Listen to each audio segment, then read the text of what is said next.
Hi! Hello everyone. Welcome back to our channel Dhanya to guide. So, తెలంగాణకి సంబంధించి 10థ్ class అంటే open 10థ్ జేయడానికి నోటిఫికేషన్ రిలీజ్ జేసిండ్రు. దీనికి ఆన్‌లైన్‌లో అప్లికేషన్‌కి సంబంధించి అండ్ గైడ్‌లైన్స్ ఏంటి అనేది నేను వీడియోలో మొత్తం చెప్తాను క్లియర్‌గా. కంప్లీట్‌గా చూసాక ఏదైనా అర్థం కాలేదంటే కింద డౌట్స్ అడగండి. ఓకే. నెక్స్ట్ మేము అప్లై చేస్తాము. ఓపెన్ 10థ్‌కి, ఓపెన్ ఇంటర్మీడియేట్‌కి. సో, చార్జెస్ అయితే ఉంటాయి. ఫ్రీగా అయితే కాదు.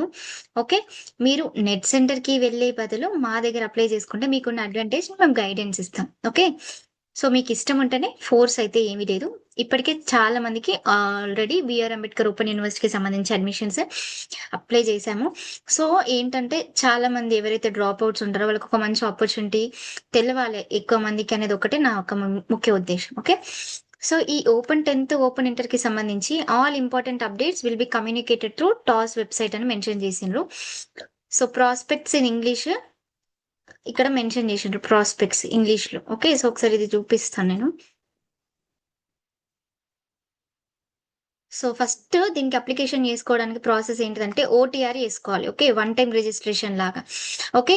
సో, ఈ వన్ టైమ్ రిజిస్ట్రేషన్‌లో మనం ఏం చేస్తామంటే 5 సబ్జెక్ట్స్‌ని చూజ్ చేసుకోవాలి. ఓకే. ఏవైతే రిలేటెడ్‌గా ఉన్నాయో మీరు తీసుకునే దానికి. తర్వాత అడ్మిషన్ ఫీ ఆన్‌లైన్‌లోనే పే చేయాల్సి ఉంటుంది. తర్వాత దాన్ని ప్రింట్ ఔట్ తీసుకొని ఫిజికల్‌గా సబ్మిట్ చేయాలి. ఎక్కడ మీరు ఏదైతే స్టడీ సెంటర్‌ని చూజ్ చేసుకుంటారో అక్కడికెళ్ళి ఫిజికల్‌గా సబ్మిట్ చేయాలి. Next receive ID and text book after submission. Okay. ఏదైతే స్టడీ సెంటర్ దగ్గర మీరు సబ్మిట్ చేసిండ్రో you will receive your admission ID. మీకు మీ అడ్మిషన్ ఐడీ వస్తది. వచ్చిన తర్వాత మీకు టెక్స్ట్ బుక్స్ కూడా ప్రొవైడ్ చేయడం అయితే జరుగుతుంది వాళ్ళు. Okay. Next pay exam fee and right examinations. Okay. Returning learners అంటే ఎవరైతే డ్రాప్ ఔట్స్ ఉంటారో వాళ్ళని మళ్ళీ తిరిగి చదువుకోవడానికి ఇదైతే ప్రాసెస్ చేస్తున్నారు. Next if you are returning within 5 years of your original admission you can directly pay exam fees. Okay. So, without registering. Okay. 5 years కంటే ముందు అంటే ఆల్రెడీ అప్లై చేసుకొని 5 ఇయర్స్ లోపు గనుక మళ్ళీ రీఅడ్మిషన్ గనుక తీసుకుంటే మీరు డైరెక్ట్‌గా అయితే అప్లై చేసుకోవచ్చు అని మెన్షన్ చేస్తున్నారు. సో, ఇది సో, ఏమేం సబ్జెక్ట్స్ ఉంటాయి ఏంటి అనేది మొత్తం ఇంగ్లీష్‌లో ఉంది. తెలుగు గైడ్‌లైన్స్ వేరే దాంట్లో ఉన్నాయి. సో, నేను ఒకసారి ఇది చూపిస్తాను చూడండి. ఫస్ట్ ఇక్కడ మనం జేయాల్సింది ఇది ఇంటర్మీడియేట్‌కి సంబంధించి, ఇది 10థ్‌కి సంబంధించి. OTR payment and registration for intermediate. Okay. Reverify OTP అని రీవెరిఫై ఓటీఆర్ పేమెంట్ అండ్ అని ఉంది గదా! సో, కోర్స్ ఏది తీసుకుంటారు ఎస్ఎస్‌సి. ఓకే. మీ ఆధార్ నంబర్ ఏదైతే ఉంటదో ఆధార్ నంబర్ అయితే ఎంటర్ చేయాలి.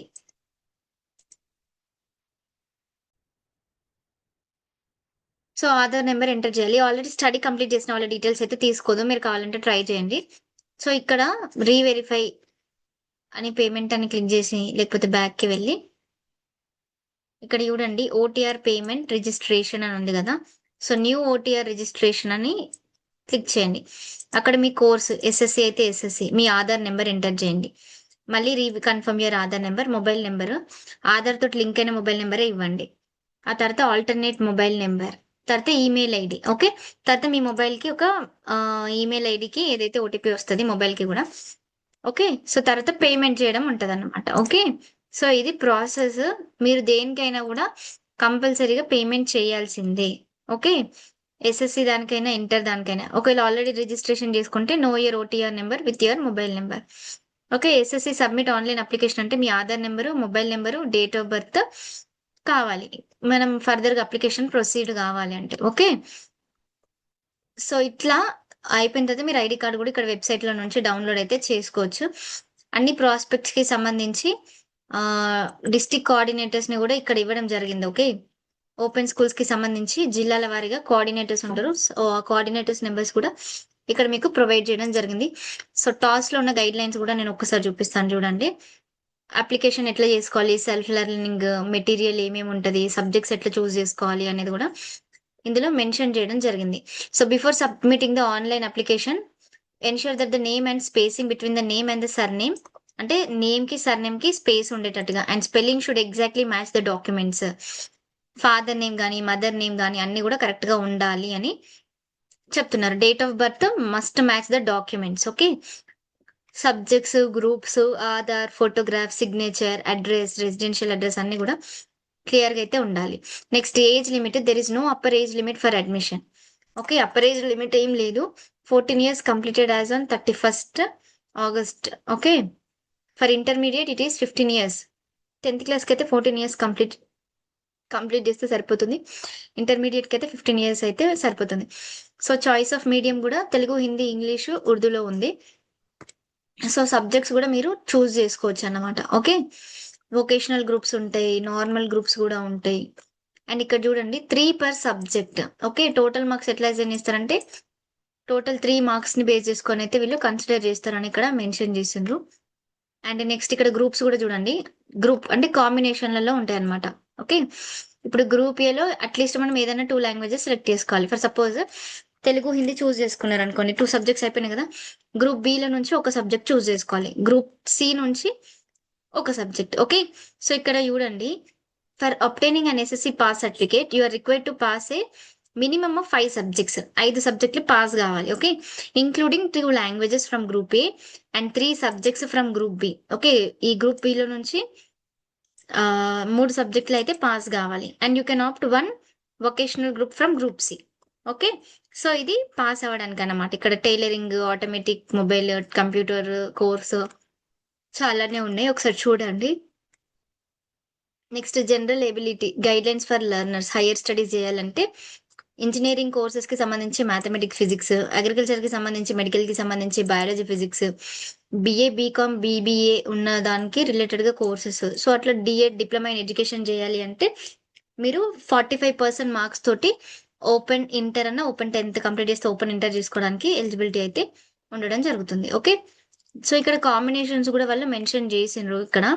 ఓకే. ఇంటర్మీడియేట్‌కి అయితే ఎట్లా తీసుకోవాలి, 10థ్‌కి అయితే ఎట్లా తీసుకోవాలి, లాంగ్వేజ్‌లు ఎట్లా చూజ్ చేసుకోవాలి అనేది గూడా ఇక్కడ మెన్షన్ జేసిండ్రు. ఇంటర్మీడియేట్ కోర్సెస్ ఇవన్నీ గూడా. Okay. So, procedure for admission Aadhaar number, mobile number. Next మీకు సంబంధించి 200 లెర్నర్స్ కెన్ బి అంటే ఎట్ ఎ టైమ్ 200 లెర్నర్స్‌నైతే వాళ్ళు తీసుకోవడం జరుగుతుందని మెన్షన్ చేస్తున్నారు. సో, ఇవి father name, mother name, TC records అవన్నీ గూడా క్లియర్‌గా ఉండేలాగా చూసుకోవాలి. అండ్ ఫోటో గూడా 50 నుండి 100 కేబీ మాత్రమే ఉండాలని చూస్తున్నారు. అండ్ అండ్ ఐడెంటిఫికేషన్ మార్క్స్ గూడా. ఓకే. సో, ఇది రిజిస్ట్రేషన్‌కి సంబంధించి. ఇంకా మీకేమైనా డౌట్స్ ఉంటే కింద కామెంట్ చేయండి. అండ్ స్టడీ సెంటర్స్ ఎక్కడెక్కడున్నాయి, ఓపెన్ స్కూల్స్ ఏంటి, బోర్డ్స్ అన్నీ గూడా ఇక్కడ మనకి మెన్షన్ చేయడం జరిగింది. ఓకే. సో, ఇది ఈరోజు ఈ వీడియోలో. ఇంకొకటి ఎగ్జామినేషన్స్‌కి సంబంధించి గూడా ఫీ స్ట్రక్చర్ ఎట్లా ఏంటి అనేది.